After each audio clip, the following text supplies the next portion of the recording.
When Thors told young Thorfinn, "You have no enemies," it probably sounded like something you'd read on the back of a cheap fortune cookie. Empty, obvious, and easy to ignore. Easy for a legendary warrior to say when you're built like a walking oak tree and can solo an entire squad of mercenaries without breaking a sweat. But what if that one line was the ultimate cheat code for life? What if we've been ignoring the most powerful lesson Vinland Saga had to offer? Because it's the exact opposite of what we want to hear. Most people spend their whole lives at war, fighting for respect, proving themselves at work, battling toxic relationships, or holding on to grudges. But Thors was trying to tell us something different. The greatest strength isn't in fighting. It's in knowing when not to. It's the lesson we all need, especially in a world where everyone's trying to prove something, but hardly anyone's ready to hear it. Let's take a deep dive into why this little nugget of wisdom, "You have no enemies," might just be the ultimate life hack. Stay tuned, because this lesson from Vinland Saga isn't just about Vikings with axes. It's about living smarter, stronger, and way more chill in the modern world.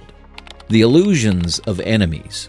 Here's something that'll mess with your brain. Most of your enemies are imaginary. Not in the "you need therapy" way, more like the "your brain is tricking you into shadowboxing ghosts" way. When Thor says, "You have no enemies," he's not out here preaching world peace. He's dropping the kind of truth bomb that could save you years of pointless mental warfare, if you actually listen. Most people are fighting enemies that only exist in their own heads. Your boss isn't your enemy. Your insecurity is. Your ex isn't your enemy. Your ego is. That guy who cut you off in traffic, he's probably forgotten you exist. But your anger's been holding a grudge like a medieval knight waiting for a duel. According to the American Psychological Association, the majority of conflicts aren't about what actually happened. They're about what you think happened. Your mind fills in the gaps with the worst possible version of the story, because drama makes life more interesting, right? It's like your brain is constantly playing Game of Thrones, except you're both the hero and the villain, and nobody's even watching. Thors figured this out long before anyone started writing self-help books about emotional intelligence. That's why he could walk away from fights that would have made him a legend. When he and his crew were attacked by Askeladd's men, Thors chose not to fight, even though he was totally capable of kicking butt. Why? Because he realized that victory at the cost of lives wasn't worth it. He didn't need to prove himself. His real battle? Fighting his own instinct to fight back.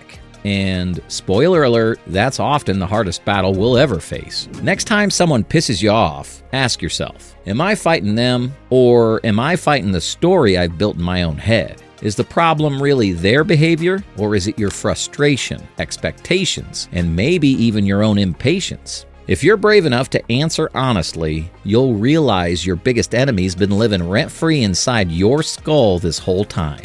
Imagine if we stopped labeling people as enemies and just saw them as people. It might sound simple, but this small shift can change everything. In a world where everyone's trying to defeat the opposition, Thors teaches us the quiet power of empathy. Even when betrayed by Askeladd, Thors didn't view him as an enemy. Instead, he made an effort to understand his adversary, a lesson we all tend to forget when we're caught up in conflict. Studies from Scientific American say that empathy can actually reduce aggression and conflict. When you put yourself in someone else's shoes, their actions don't feel like personal attacks anymore. So the next time you're ready to snap at someone, ask yourself, what's going on in their life? What struggles are they dealing with? Taking a second to pause might just save you from turning a simple disagreement into a full-blown battle.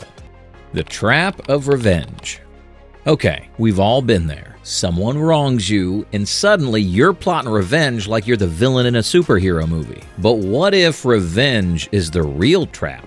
Here's the ugly truth nobody wants to admit. Revenge feels good until it destroys you. Vinland Saga isn't just a Viking revenge story. It's a warning wrapped in blood and epic fight scenes. Thorfinn spends years chasing Askeladd, thinking he's his mortal enemy. But the whole time, he's been playing himself harder than a guy trying to win back his ex by posting gym selfies. Thors had a pretty clear philosophy on revenge. It's just a way to keep suffering alive. When he tells Thorfinn, "You have no enemies," he's pushing him to let go of that vengeful fire that fuels our anger. Thors knew revenge doesn't fix anything. It just keeps the cycle of pain going. According to Harvard Medical School, holding on to grudges spikes your cortisol levels, wrecks your sleep, and basically turns your brain into a stress smoothie. Meanwhile, the person you're obsessing over, they're probably off eating tacos, totally unaware you're plotting their downfall like some discount supervillain. Thors had every reason to want revenge after Askeladd killed his comrades. But what did he do next? He showed us the hardest form of strength, choosing peace, even when every fiber of his being wanted to fight. He knew that killing Askeladd wouldn't bring back the dead or erase the pain. It would just drag him down into more anger.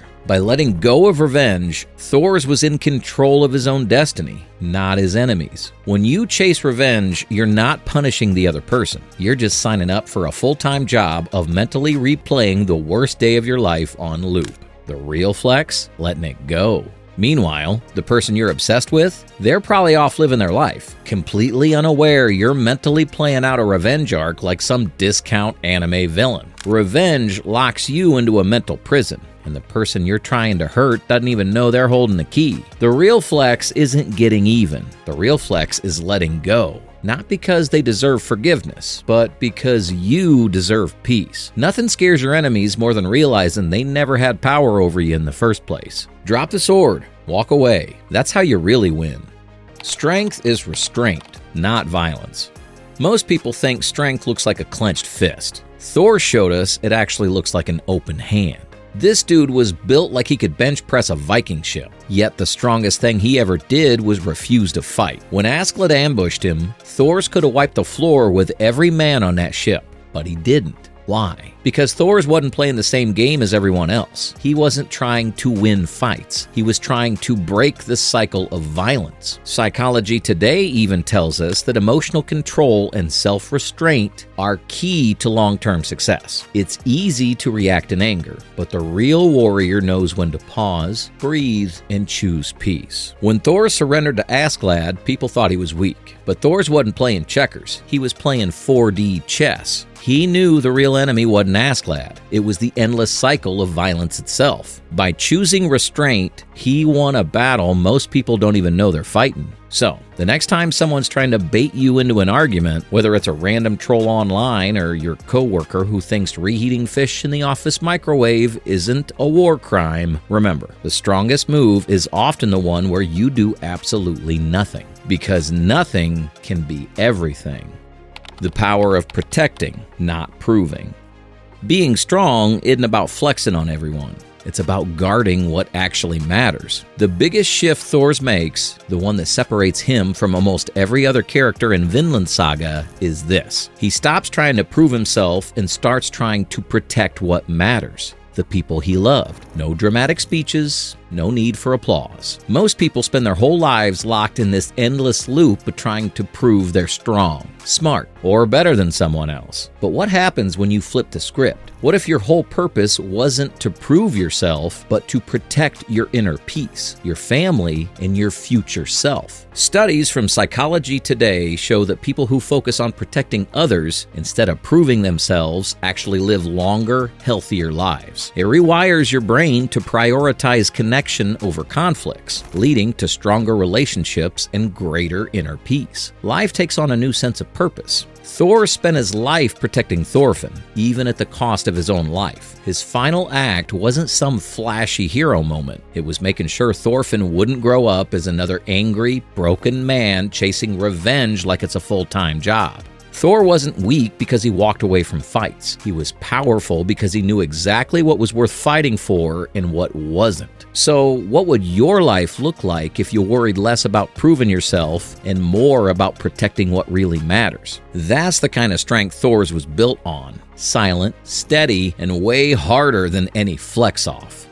The final lesson: kill the enemy inside you.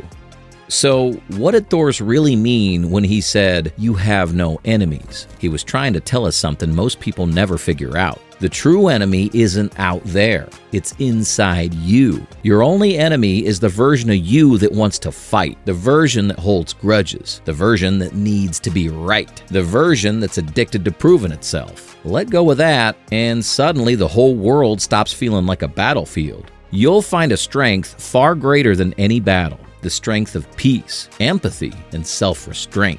You're not here to win fights. You're here to master yourself. And once you do that, you'll realize the truth Thors was trying to tell us the whole time. You have no enemies, only lessons.